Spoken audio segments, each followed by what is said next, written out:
Romanos capítulo 1, versículos de 1 a 7, cuja leitura eu vou fazer nesse instante, você vai acompanhar aí na sua Bíblia. E se não trouxe Bíblia também, pode acompanhar aqui na projeção. Paulo, servo de Jesus Cristo, chamado para ser apóstolo, separado para o Evangelho de Deus, o qual foi por Deus outrora prometido por intermédio dos seus profetas nas Sagradas Escrituras, com respeito ao seu filho, o qual, segundo a carne, veio da descendência de Davi e foi designado Filho de Deus com poder, segundo o Espírito de santidade pela ressurreição dos mortos, a saber, Jesus Cristo, nosso Senhor, por intermédio de quem viemos a receber graça e apostolado por amor do seu nome, para a obediência por fé entre todos os gentios, de cujo número sois também vós chamados para serdes de Jesus Cristo. A todos os amados de Deus que estáis em Roma, chamados para serdes santos, graça a vós outros e paz da parte de Deus nosso Pai e do Senhor Jesus Cristo. Amém. Meus irmãos, pergunto eu, e você responda aí no seu coração e na sua mente: é possível haver um crente sem obras? Há muito tempo atrás, houve uma controvérsia que Lutero enxergava. Então eu não sei se houve uma controvérsia no primeiro século, eu sei que houve uma controvérsia no século XVI, porque Lutero enxergava essa controvérsia entre as cartas de Romanos e a carta aos Romanos e a carta de Tiago, às igrejas da dispersão. Se as duas estariam em contradição uma com a outra, uma vez que parece que a carta de Romanos enfatiza a fé e a carta de Tiago enfatiza as obras. E aí eu vou ler o texto e encontro Paulo escrevendo no versículo 5, para obediência por fé. Olha, parece que essa contenda não deve existir, então, não apenas entre Tiago e Paulo, mas talvez dentro do próprio pensamento do apóstolo Paulo, se nós não entendermos o que significa a obediência da fé de forma correta. Por quê? Porque fé e obediência, ou obras e fé, parecem ser duas coisas antagônicas na nossa cabeça. Isso ocorre por quê? Por causa da história. E o que a história tem a ver com isso? A reforma protestante, ela surge exatamente para reafirmar a declaração de que a fé é quem justifica. Porque a Bíblia diz: justificados, pois, mediante a fé e não as obras.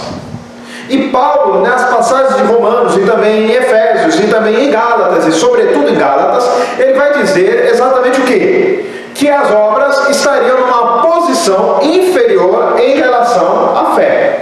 E aí muita gente começa a pensar: então eu não preciso ter obras, então eu não preciso ter obediência, então eu não preciso fazer nada, basta apenas crer. E chegamos hoje em pleno século XXI, em que várias pessoas dizem o seguinte: Deus se importa apenas com o seu coração. Ele é um grande cardiologista, ele está preocupado com o seu coração, ele não está preocupado com a sua vida, apenas com aquilo que você acredita. E muitas pessoas chegam a dizer: quem é você para julgar? Você não sabe o que está dentro de mim. E de fato não tem como a gente saber o que está dentro de nós mesmos, nem dentro de você, nem dentro de mim.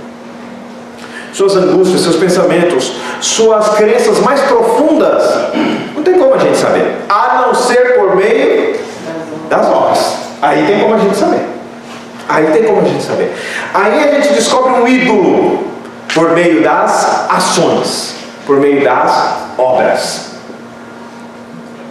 Meus irmãos, hoje nós vivemos ainda com uma outra característica dentro do mundo evangélico, e aí eu uso até a expressão do mundo gospel, que é a seguinte: quando coisas ruins acontecem na nossa vida, o que as pessoas vão à igreja para resolver? O que elas vão fazer lá para resolver essas coisas ruins que acontecem na sua vida e que acontecem na vida de todo mundo? Por exemplo, desemprego. Você já ficou desempregado? Eu já fiquei desempregado. Você sabe o que é ficar desempregado? Pior que ficar doente. Depende da doença, claro. Mas normalmente é pior que ficar doente. O desemprego é uma doença ruim de sair. E não inventaram ainda antibiótico para ela. E aí a pessoa vai para a igreja para resolver o seu problema ela pega um óleo, o pastor pega um óleo e vai ungir os desempregados. E agora nós vamos resolver o desemprego ungindo os desempregados. Nós vamos ungir os desempregados. Depois nós vamos fazer uma oração forte pelos desempregados. Nós vamos reunir 318 homens fortes de oração. Não é meia boca de oração, não. É forte de oração. Não é orar igual presbiteriano, não. É orar de verdade. Eles falam assim ainda. E aí vai lá. E aí por meio da oração dele, o que vai sair? O demônio do desemprego. Já pensou? Quem que está aí na sua vida? É o demônio do desemprego. O que você tem que fazer? Você tem que quebrar, porque existe um ciclo de maldições hereditárias. Porque o avô do seu avô não era um Ptolomeu, como diz o Chapolin, era um escravo e não tinha emprego, e o demônio estava lá, e agora nós vamos ter que separar os demônios ou territoriais ou familiares. E aí está resolvido o seu problema de desemprego. É assim que a coisa é tratada. Por quê? Porque o que importa é a minha fé e não a minha obediência. Porque a Bíblia, de diversas maneiras, de diversas formas, em diversos lugares, traz muitas orientações a respeito do trabalho. Dentre elas, por exemplo, a Bíblia diz que quem acorda à tarde vai ficar pobre. Vai ficar pobre. Está na Bíblia. Está em Provérbios. Você pode ler depois. Chega lá na sua casa e procura. O que o pastor quis dizer? Cadê aquele negócio lá? Quer dizer que quem dorme até tarde fica pobre? Fica, está na Bíblia. E não fica?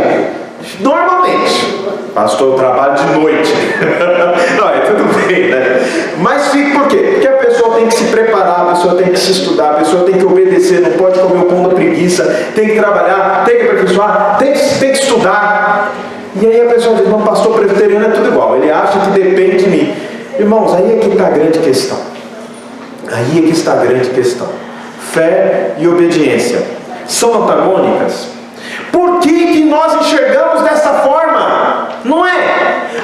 Eu vou orar, então não preciso estudar. Então eu vou estudar, então não preciso orar. Porque fé é para uma coisa, obra é para outra. Meus irmãos, nós queremos apresentar aqui uma outra tese que nós encontramos nas Escrituras e que você vai anotar em uma palavrinha que está faltando. A obediência e a fé.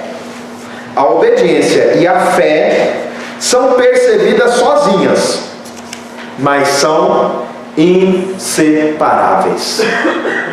Paulo fala a respeito da obediência, da fé nesse texto. E esse texto já teve um certo número de controvérsias também a respeito de sua interpretação. E os irmãos já sabem, eu gosto de pegar todas as interpretações que eu encontro. É como se eu batesse tudo num processador, num liquidificador, e eu uso todas. E eu gostaria de usar todas realmente. Porque Calvino pensa de um jeito. Um autor mais contemporâneo pensa de outro. Então a gente acaba colocando os dois, e ao invés de pôr eles para brigar, põe eles para harmonizar no nosso entendimento o texto. E embora eu não vá citá-los aqui, eu vou usar as suas ideias, mesmo que no princípio pareçam em conflito, mas elas não estão bem em conflito. Eu acho que elas podem caminhar muito bem juntas. Elas não se excluem. Então eu vou te trazer 5 verdades ou 5 frases que vão nos ajudar a compreender como que fé e obediência, embora sejam percebidas sozinhas, elas são inseparáveis. Em primeiro lugar, Deus tomou a iniciativa. A obra é dele. Nós vamos falar com isso a respeito da obediência de quem? De Jesus. Jesus foi obediente. O texto fala não apenas a respeito do próprio apóstolo Paulo, do seu chamado, mas da obra de Cristo, sobretudo a partir do versículo 2 e entrando no versículo 3 e chegando até no seu ápice no versículo 4, dizendo que ele fez segundo a carne, veio da descendência de Davi, foi designado filho de Deus, com poder, segundo o Espírito da santidade, pela ressurreição dos mortos, a saber Jesus Cristo nosso Senhor, por intermédio de quem viemos a receber graça e apostolado. É por meio da obediência de Jesus que nós chegamos à fé. Fé e obediência podem ser observadas de forma distintas, mas elas não são separáveis, elas estão juntas. A nossa fé depende da obediência de Jesus. O que Jesus fez é o fundamento da nossa fé. Porque senão, presta atenção, você pode ter fé na sua própria obediência. E há muitas pessoas que pensam assim: a fé e a obediência para mim estão colados. Por quê? Porque eu tenho fé na minha obediência. Por que você vai ser salvo? A pessoa diz: porque eu tenho fé. Ela acredita na sua fé. É fé nela própria. É fé autocentrada. É fé que se volta para si mesma. Está claro isso? Eu não posso ter fé em mim. Eu não posso ter fé na minha obediência. Eu não posso ter fé que eu estou fazendo a coisa certa. Eu tenho que ter fé na obediência de Jesus, na obra de Jesus, no sacrifício de Jesus, naquilo que Jesus fez, em quem Jesus é. É nele que minha fé é colocada, na obediência de Jesus. A minha fé está atrelada, ela é inseparável da obediência de Jesus. Se você puder imaginar essa mensagem, essa pregação de forma gráfica, de forma de um desenho, você vai fazer esse desenho, um círculo, e vai escrever obediência. Embaixo desse círculo da palavra obediência, nesse círculo você vai escrever Jesus. No meio vai ter escrito fé. Quem que crê? Você e eu, né? Tá. Depois vai ter outro círculo escrito obediência de novo. Só que nessa você vai escrever a minha obediência. A obediência de Jesus permite que eu seja salvo. Se não, vejamos. A Bíblia diz: justificados, pois, mediante a fé, e isto não vem de vós, é dom de Deus. Preste atenção, a justificação vem pela fé. E o que é justificação? Justificação é quando Deus nos declara justos e inocentes, mesmo que nós, na prática, por meio das nossas obras, não o sejamos. Como que ele faz isso? Transferindo a justiça de Cristo em nós. É a doutrina da imputação. Deus imputa, Ele coloca, Ele registra no computador da nossa vida, nos nossos dados, no banco de dados sobre a sua vida e a minha. Agora nós vamos usar isso aí. Que o livro da vida, às vezes, a pessoa fala: o livro da vida, tal. Vamos transformar o livro da vida num computador. Um grande computador está lá registrado. Ele vai lá e ele retira tudo que você fez de errado. E ele coloca tudo que Jesus fez de certo. E então a sua justiça passa a ser a justiça dele. É a doutrina da imputação. Isso acontece por meio de quê? Por meio da fé, da minha fé. Mas primeiro ele teve que ser obediente. E a palavra diz que obediente até a morte, e morte de cruz, a pior de todas. Então Deus tomou a iniciativa, a obra é dele, a obediência de Jesus. Segundo, Deus chamou, já falei a palavra aí, Deus chamou a quem quis. E chamou para quê? Aí na sua cabeça você já deve se perguntar: para ter fé ou para obedecer? Eu quero desconstruir essa antinomia. Aprenda a palavra nova: antinomia. Depois eu vou trazer uma outra palavra mais legal aí: antinomismo. Não é a mesma coisa. Antinomia, essa divergência, essa briga. Fé brigando com obediência. Não devem brigar, porque a minha fé depende da obediência de quem? De Jesus. E a minha fé leva necessariamente também à minha obediência. Se não, vejamos, o apóstolo Paulo, no versículo 1 diz: Paulo, servo de Jesus Cristo, chamado para ser apóstolo, separado para o Evangelho de Deus. Aí ele continua falando no versículo 5: por intermédio de quem viemos a receber graça e apostolado por amor do seu nome, para a obediência por fé entre os gentios. O que Paulo está dizendo? Eu recebi o chamado e eu criei nesse chamado, e esse chamado me fazia crente, e esse chamado me fazia apóstolo. E o que eu fui fazer nesse chamado? Eu fui pregar, eu fui falar, eu fui obedecer. Se eu creio, logo eu obedeço. Não é simplesmente: o que importa é crer, não importa o que você faça. Meus irmãos, importa o que nós fazemos, porque aquilo que nós fazemos revela a nossa obediência, aquilo que a gente acredita. E no fundo, todo mundo obedece a alguma coisa. A questão é: você obedece a sua fé ou você obedece a alguma outra coisa?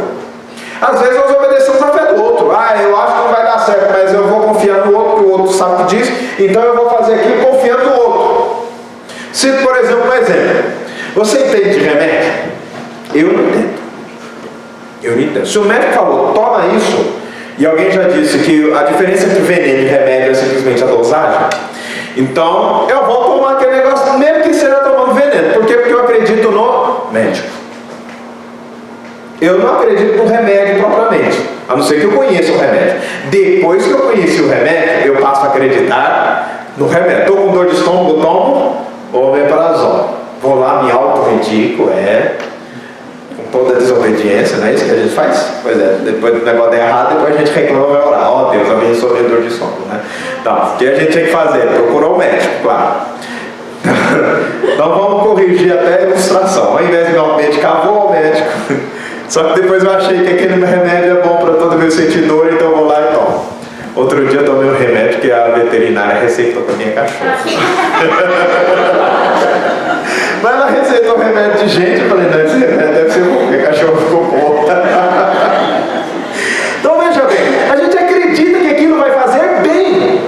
E aí a gente toma. A gente acredita que se pegar aquela estrada e seguir naquele sentido, nós vamos parar onde? Maria. Então a gente vai. Se a gente ficar parado num negócio... Eu nunca vi ponto de ônibus aqui em Paraguaçu. Confesso que eu não sei onde fica. Eu acho que perto do cemitério tem um. Lá tem um ponto de ônibus. E se eu acreditando que se eu ficar lá e fazer esse sinal, o ônibus vai parar, me faz eu ir para lá e dar esse sinal e o ônibus para. Vocês já andaram de metrô? Tem gente que anda de metrô pela primeira vez, o que ele faz? Ele dá sinal para o metrô parar. Aí eu fico olhando, mas crente presbiteriano da igreja presbiteriana de Paraguaçu, São Paulista, se nunca foi a São Paulo e for, já não vai fazer isso, por favor. Dá sinal para o metrô parar, porque acha que o ônibus ele faz aquilo que ele acredita, ele tem fé em alguma coisa. Meus irmãos, quando nós estamos falando de Deus, da Bíblia, é a mesma coisa. Se eu acredito que a oração vai resolver, então eu vou lá e oro. Mas se eu não acreditar, eu não oro. Ou não é verdade? Se eu não acredito que a oração não funciona, eu vou orar para quê? É isso que o apóstolo Paulo está dizendo, por obediência da fé. Se eu creio em Jesus, se a minha vida está entregue a Ele, se eu sou dele, se eu fui chamado para ser apóstolo, eu vou lá. Por quê? Porque eu fui chamado, eu creio nisso, eu acredito nisso. Então, deixa anotado. Deus chamou a quem quis. E as pessoas que foram chamadas, elas devem responder por meio de obediência. Mas elas só vão responder por meio de obediência porque elas creram. Terceiro lugar. Deus não é devedor. O homem é. Deus não é devedor. O homem é. O que isso quer dizer? Se alguém tem que obedecer a alguém, é quem? É eu, é nós. Deus não deve nos obedecer. Às vezes nós achamos que a nossa obediência vincula a ação de Deus em nos abençoar, ou a nossa fé. Pastor, eu creio, por que não aconteceu? O problema está na pergunta, não na resposta. A gente acha que quando a gente obedece ou a gente crê, Deus se torna devedor a nós. Mas o texto está falando exatamente o contrário. Versículo 2, nós encontramos que Deus prometeu, por meio dos profetas, entregar o seu filho. Outrora prometido por Deus. Foi Deus que tomou a iniciativa de prometer. Deus prometeu, Deus enviou o seu filho. No versículo 4, foi designado Filho de Deus com poder, segundo o Espírito de santidade, pela ressurreição dos mortos. Deus enviou o seu filho. Deus fez mais. A palavra daí, a segunda descendência de Davi, no versículo 3, nos remete ao pacto que Deus fez com o povo por meio de Davi, pelo qual o trono de Davi, que na verdade é o trono de Jesus, jamais ficaria vago. E ele está preenchido pelos séculos dos séculos. Ele é o último rei, e não vai vir outro depois dele. Ele é o rei dos reis. Ele, Deus, já está fazendo tudo isso. Ele ressuscita seu filho, ele ressuscita os mortos, ele salva, ele transforma. Se alguém aqui tem que obedecer e crer, somos nós. Às vezes, irmãos, nós achamos que Deus deve nos obedecer. Não tem aquele filho que acha que o pai tem que obedecer? Quero comer hambúrguer e batata frita. Eu vivo contando essa ilustração. Os irmãos já devem estar cansados. Se passou, deve odiar cenoura e beterraba, já sabe. Quer comer batatinha do McDonald's. Se não comer batatinha do McDonald's, e aí a criança está lá pais falando, não, a minha dieta tem que ser batatinha, batatinha, batatinha. Às vezes a gente leva isso para o nosso relacionamento com Deus. A gente quer impor a Deus o que Ele tem de fazer. Quem tem que obedecer? Nós. Obediência e fé. Nós cremos, nós obedecemos. Deus não nos deve nada, Deus não nos deve obediência. Terceiro, esse argumento, meus irmãos, já estou falando, essa linha de argumento é chamada de linha indutiva de argumento. Você já deve estar pensando o seguinte: onde é que eu quero chegar com tudo isso? No tema. No tema. Eu estou justificando porque que esse é o nosso tema. Eu estou trazendo diversas maneiras de relacionar fé e obediência, para dizer que as duas não são, embora elas não sejam percebidas de uma forma só. Por exemplo, fé não é obediência, obediência não é fé, embora crer seja um ato de obediência, porque a Bíblia nos manda crer. Mas elas não são a mesma coisa. Obediência se refere-se às nossas atitudes, às nossas ações, enquanto fé é aquilo que nós depositamos a nossa confiança. Portanto, continuamos. Quarto lugar, a fé é a resposta. Crer é obedecer.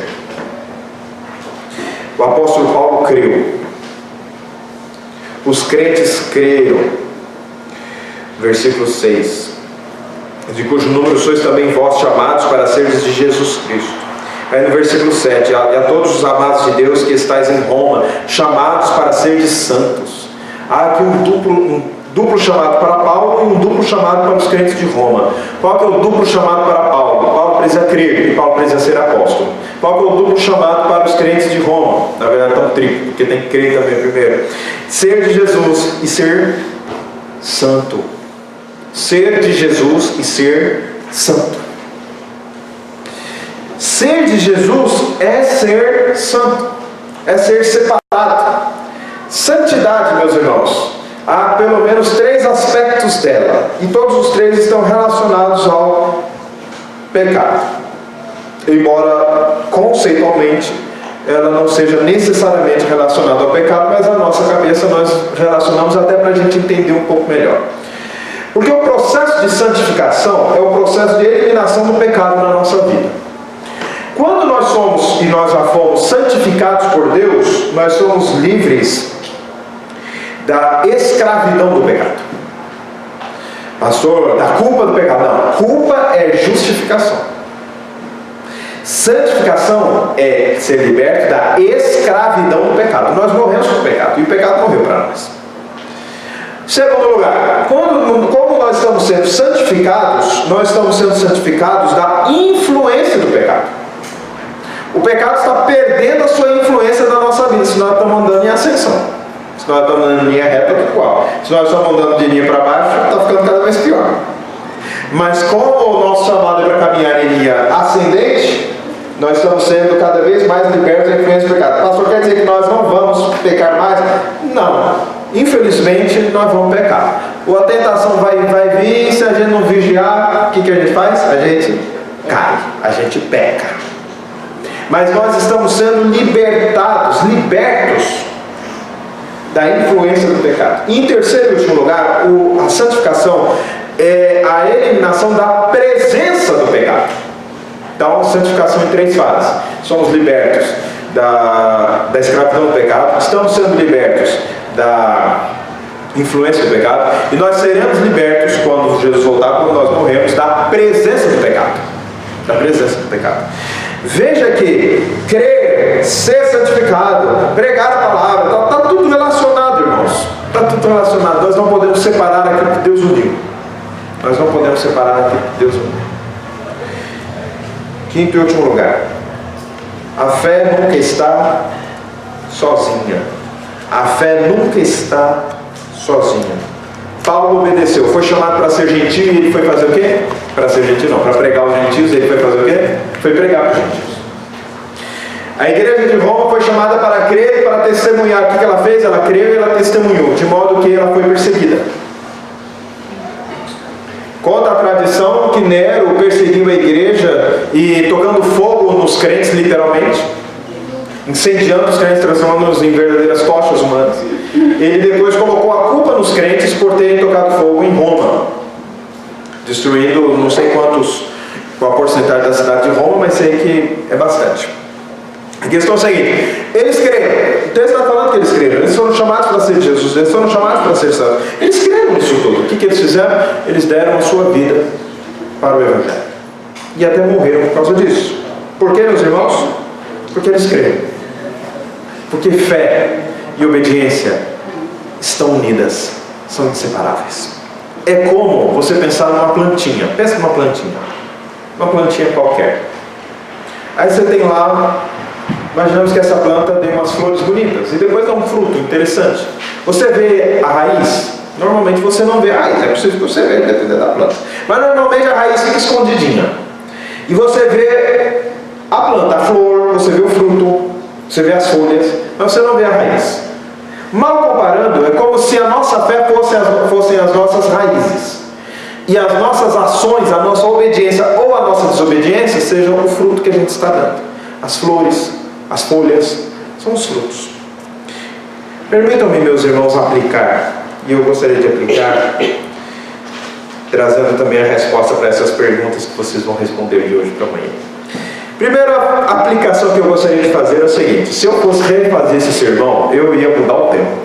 Porque sabe qual tempo que eu ia pôr? Eu ia pôr o seguinte: a obediência que agrada a Deus provém da fé na obediência de Jesus.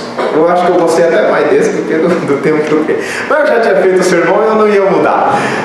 Mas essa aí merece ser até anotado por você. Essa aqui é uma aplicação fantástica. A obediência que agrada a Deus provém da fé na obediência de Jesus. A obediência que agrada a Deus não é a minha obediência que eu acho que Deus mandou, não. É aquela obediência que provém da fé na obediência de Jesus. Jesus obedeceu, permitiu que eu tivesse fé. E a minha fé, por sua vez, me faz obediente àquilo que Ele me manda. É esse o tipo de fé e é esse o tipo de obediência que agrada a Deus. Podemos ser obedientes, portanto, porque Ele foi obediente. É isso que nós precisamos ter em mente. Eu só posso ser obediente porque Jesus foi obediente no meu lugar. Às vezes nós pensamos assim: eu não preciso ser obediente porque Jesus já foi obediente no meu lugar. Não, é o contrário. Jesus foi obediente, eu pude ter fé, e essa fé me faz obediente a Ele. Embora não do mesmo jeito que Jesus foi. Jesus foi perfeito, eu sou imperfeito. Eu posso ser santo porque Ele se santificou por mim. E nós encontramos nesse texto exatamente isso. Versículo 4: fui designado Filho de Deus com poder segundo o Espírito de santidade pela ressurreição dos mortos. Tudo aquilo que eu faço, seja crer ou seja obediência, provém de Deus. Nós jamais podemos achar que provém de nós mesmos. Há muitas pessoas que, da forma como elas falam, nos dá a impressão de que Deus deve alguma coisa a elas porque elas são obedientes. Eu já contei aqui a história de um grande pregador que foi pregar na Austrália e lá encontrou um presbítero que me parece tinha cerca de 25 anos de presbiterato, e esse presbítero disse o seguinte para ele: pastor, por que Deus não me atende? Eu sou presbítero há 25 anos, eu sou superintendente de escola dominical há pelo menos 10 anos, sou professor de escola dominical antes disso, tenho me afadigado na obra do Senhor, e Ele não me atende, e Ele não me ouve. Aí o pastor respondeu a ele o seguinte: Ele não te ouve porque você não está orando no nome dEle, você está se apresentando diante dEle com seus próprios merecimentos, e com os seus próprios merecimentos você não vai ter nada com Deus. É os merecimentos de Jesus, não o seu não, é o meu não, são os de Jesus. A obediência que faz realmente toda a diferença não é propriamente a minha obediência, é a obediência de Jesus. Em segundo lugar, eu gostaria que pensássemos a respeito de duas palavrinhas que talvez sejam novas para alguns, mas para outros nem tanto, que é o legalismo e o antinomismo. O legalismo e o antinomismo. O que é o legalismo? As obras salvam. O que é o antinomismo? As obras são desnecessárias. Anotou aí? Perguntinha número 2. Vou repetir. O que é legalismo? As obras salvam. O que é antinomismo? As obras são desnecessárias. Qual está certo? As duas estão erradas. As obras não salvam, a não ser a obra de Jesus. A obra de Jesus salva. As obras são desnecessárias. Não, elas são necessárias. Por quê? Porque elas provêm da nossa fé. Se nós cremos, nós seremos obedientes. Se nós não cremos, nós não seremos obedientes. Isso te ensina a criar algum objetivo na sua vida? Eu acho que sim. Sobretudo, meus irmãos, a nós que estamos aqui hoje, membros da Igreja Presbiteriana. A Igreja Presbiteriana tem uma característica, que é o seguinte: ela forma muito crente consumidor. Você provavelmente é assim e eu também sou. Você vai ao culto para consumir algum serviço que está sendo prestado. Normalmente é. E eu também normalmente faço isso. E o que isso é? Errado. Não é para a gente fazer isso, mas a gente faz. Nós não podemos ter a mentalidade de consumidor, de apenas enriquecer a nossa fé, mas também temos a mentalidade de um crente que é um atleta. Ele vem para o culto para se fortalecer, para treinar, para segunda-feira ele está pronto para a batalha. Então não é só consumir o serviço, é também se preparar para as batalhas do dia a dia, porque elas vêm. Ou será que só vem para mim, não vem para você? Imagina que entende a batalha. A gente não diz que quando sai da cama a gente vai matar o leão de cada dia. Aí você mata aquele leão, no dia seguinte parece que reproduziu, dá em árvore, deve ser. Já tem outro vivo. E dependendo, ele é pior do que o dia anterior. Porque você pensa que já foi uma luta, a luta vem pior. Nós precisamos nos fortalecer, irmãos. E nós nos fortalecemos também no culto. Mas nós nos fortalecemos para servir. Jesus veio para servir e dar a sua vida em resgate de muitos, e não para ser servido. Nós também temos que servir. A fé leva à obediência. Pensa o seguinte: é um trinômio. O que é trinômio? 3 nomes, mas eu acho que trinômio é mais bonitinho. Então eu uso a palavra trinômio. Os pregadores que fazem isso, eles pegam as palavras que é simples, mas ele pega uma bem difícil, só para falar aqui, né, para chamar a atenção. Só que esse aqui vai chamar a sua atenção. Trinômio: obediência, fé e obediência. Pastor, é binômio. Como? Porque a obediência está lá 2 vezes. Não, então presta atenção. Obediência de Jesus, fé e obediência do crente. Então melhorou? Virou trinômio? Virou. Então você vai pensar assim: a obediência de Jesus leva a minha fé. A minha fé leva a minha obediência. Eu tenho que obedecer. Se Jesus manda, por exemplo, o apóstolo Paulo, vá pregar para os gentios, ele vai. Ele sabe que a sua ida para pregar aos gentios não é a forma de Deus salvá-lo. Ele separa as coisas. Como que Deus salvou? Por meio da obediência de Jesus. E ele creu. Mas quando Deus manda vai, ele vai. Por quê? Porque ele é obediente. Isso vale para tanta coisa na nossa vida, não vale? Vale ou não vale? Nossos relacionamentos conjugais, nossos relacionamentos familiares, pai e filho, sogro e sogra, no ambiente de trabalho, no trânsito. O trânsito, meus irmãos, o trânsito é uma coisa terrível, um negócio difícil, não é? Na política, então nem se fala. Política eu larguei de ver jornal, porque não dá. Eu não assisti o da Atena pelo mesmo motivo que hoje não assisto o Jornal Nacional. Que se você torcer é uma tristeza. Que não é crime de sangue, é crime de roubalheira, né? Tá difícil. Então o que acontece? Tudo isso tem que envolver a nossa vida. Eu, meus irmãos, relembro a vocês o tema da nossa mensagem de hoje. A obediência e a fé são percebidas sozinhas, mas são inseparáveis. Como? A obediência de Jesus, a nossa fé, a nossa obediência. Grave isso.